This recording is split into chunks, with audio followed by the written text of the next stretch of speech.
We dare not forget today that we are the heirs of that first revolution. Let the word go forth from this time and place to friend and foe alike that the torch has been passed to a new generation of Americans born in this century, tempered by war, disciplined by a hard and bitter peace, proud of our ancient heritage, and unwilling to witness or permit the slow undoing of those human rights to which this nation has always been committed. Yeah, this is the Publius Project, and I do these editorial pieces alongside the actual body of this answer to AOC's Green New Deal. And this is called The Path Not Taken, after, really with Kennedy, because, and mind you, boop, look at that. You got a little picture of Kennedy, and that was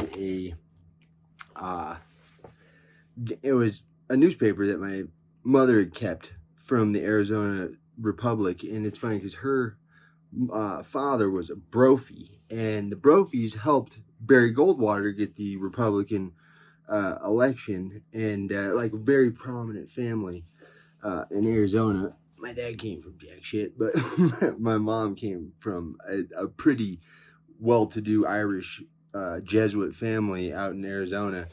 But Kennedy, I've always looked back, and that was like what I imagined as the Democratic Party.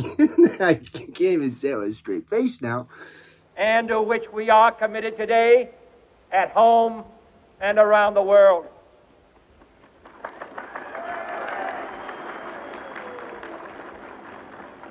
Let every nation know, whether it wishes us well or ill, that we shall pay any price, bear any burden, meet any hardship, support any friend, oppose any foe, to assure the survival and the success of liberty.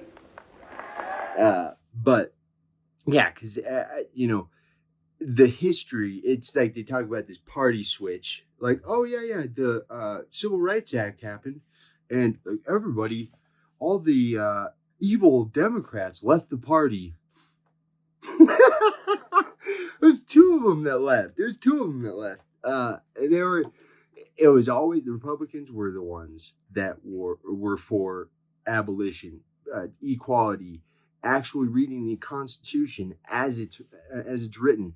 The Democrats, there's the Home Rule Democrats or the Dixiecrats, and the Democrats writ large were, basically like union, organized labor, and before that, I mean, it's a bunch of, think about the whole modus operandi or thought process of the Democrats. It's a bunch of cotton farming, i.e. slave-holding white people who did not want to give up their slaves.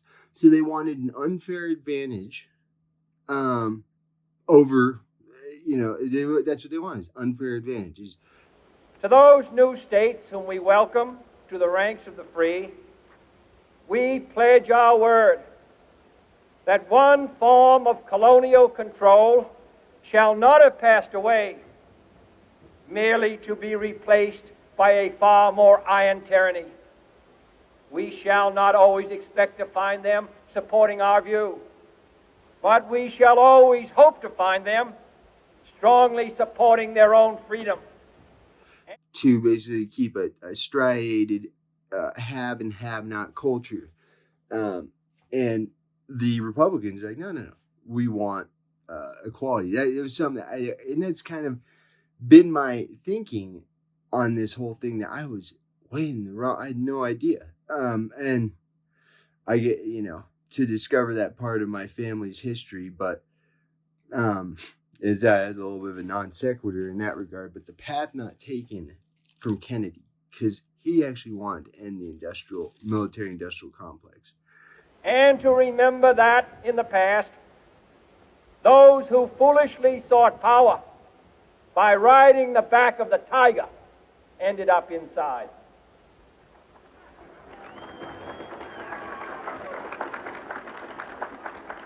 To those people in the huts and villages of half the globe struggling to break the bonds of mass misery, we pledge our best efforts to help them help themselves for whatever period is required, not because the communists may be doing it, not because we seek their votes, but because it is right. And I think it's pretty clear that our presidents have been picked by the military-industrial complex since Kennedy, really. I think that was the big flex of, and when I mean that, I mean the intelligence community, the military, and all the different contractors that has exploded. Because here's the thing, since 2001, because we needed so much help on the ground in Iraq and Afghanistan with our massive wars, and you can see this, look at Russia's difficulties with with getting munitions and supplies to the field next door in Ukraine, and think about having to fight a war in Iraq or Afghanistan. We're talking on the other side of the world. We're talking next level shit. Yeah, I mean, and really the differential of these two armies is really just at full display. And I actually heard it. It's many people have, interpreted the first Gulf War in 91 because 90. I think it was. Well, I have to look up the exact dates, but it was a build up in 90, and then it culminated in 91 because we brought over like 500,000 troops into Saudi Arabia, just waiting to go in. And it was big to do that they even let us on the ground of the Mecca. The point of all this is, since Kennedy, when we started fighting a proxy war in Vietnam, we have always had war. We have always had this heightened state of paranoia. To our sister republics south of our border, we offer a special pledge to convert our good words into good deeds, in a new alliance for progress, to assist free men and free governments in casting off the chains of poverty. But this peaceful revolution of hope cannot become the prey of hostile powers. Let all our neighbors know that we shall join with them to oppose aggression or subversion anywhere in the Americas. And let every other power know that this hemisphere intends to remain the master of its own house. We don't have any natural enemies. Our borders are such that we really have two fairly friendly, non-militarized societies on our north and our south. And for some reason, because World War II happened, and mind you, before World War II, we had about 200,000 troops. And I think, honestly, that's a perfect number because, you can get into what it should be or what it shouldn't be. But I know you do need a Navy to guarantee good trade. And that's actually something the whole world needs, is a good naval force, because the oceans become pretty goddamn crazy, like the Wild West out there, if they're not policed somewhat.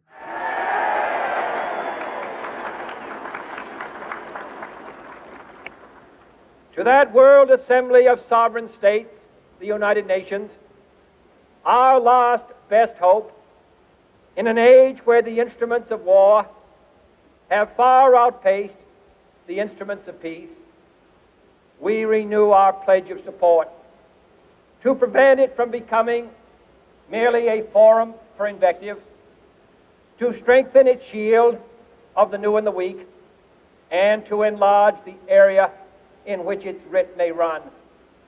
But the other thing is that you could use our Navy for a civilian point of cleaning the oceans. Have big old trash trawlers out there, and also have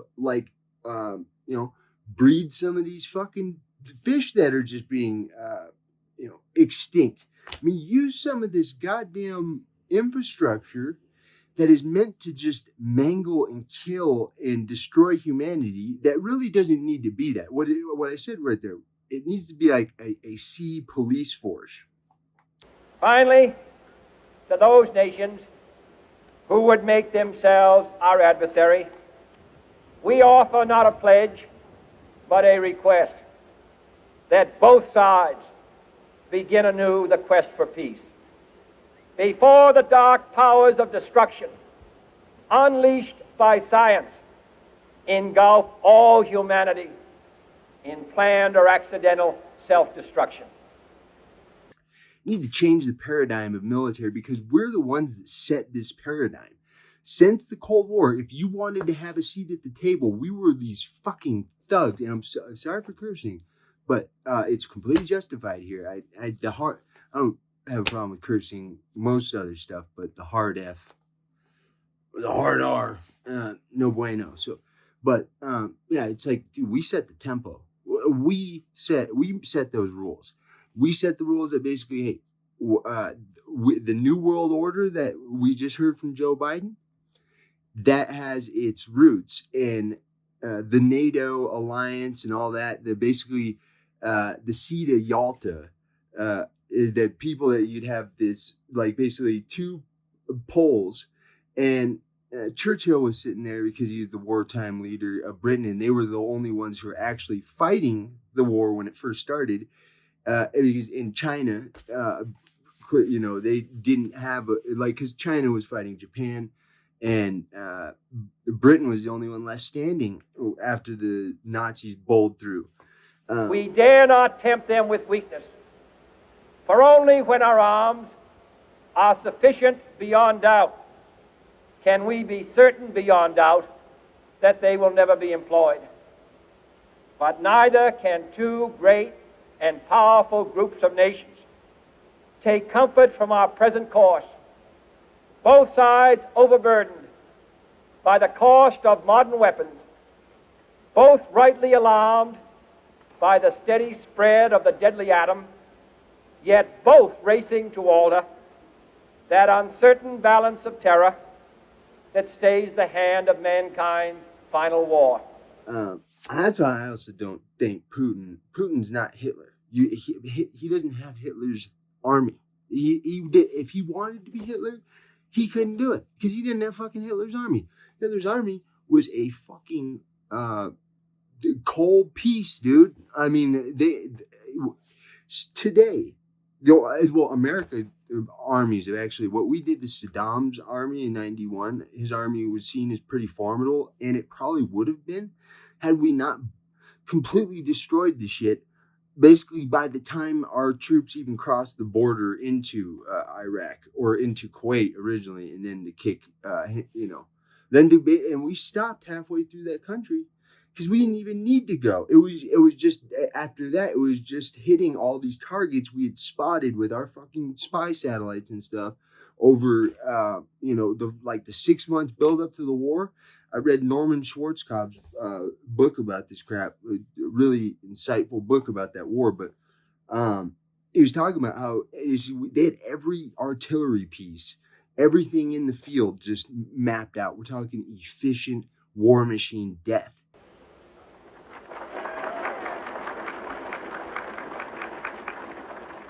Let both sides explore what problems unite us, instead of belaboring those problems which divide us. Let both sides, for the first time, formulate serious and precise proposals for the inspection and control of arms, and bring the absolute power to destroy other nations under the absolute control of all nations. And that's the thuggery. Mind you, Saddam Hussein was our ally in the 80s because he was fighting the Iranians. Mic drop.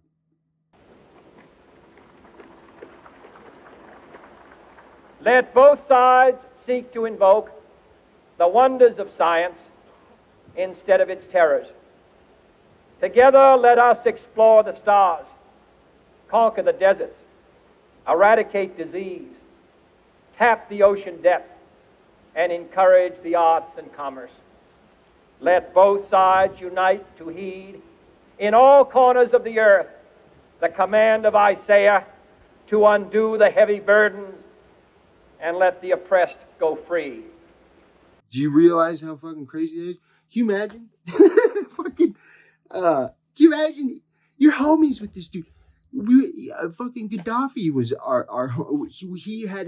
he bombed one of our airliners in the 80s. He did a bunch of goofy ass shit. He tried to set him, and then once he was about to break the petrodollar, all of a sudden, because we actually had good relations with him, and we take the opportunity to take advantage of this civil unrest through the Arab Spring, and you could say that we actually had a lot to do with what was going on in the Arab Spring. And if a beachhead of cooperation may push back the jungle of suspicion, let both sides join in creating a new endeavor, not a new balance of power, but a new world of law, where the strong are just, and the weak secure, and the peace preserved.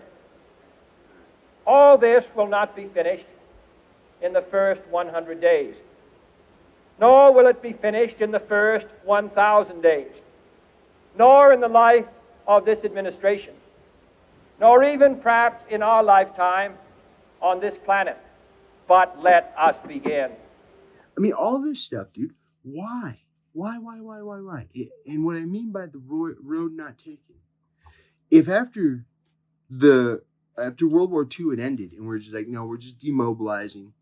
But that thing, Stalin was around in those days. But even then, Kennedy was the guy who was going to take us off in a completely different. And he talked about this. You had to be careful of that because you had a lot of these guarantees with the Soviets, and that was the paradigm they had. But there's also a thing of, why are we playing offense? Because we have no enemies. We have no stake. These other countries are the ones that actually need to be defending themselves. So,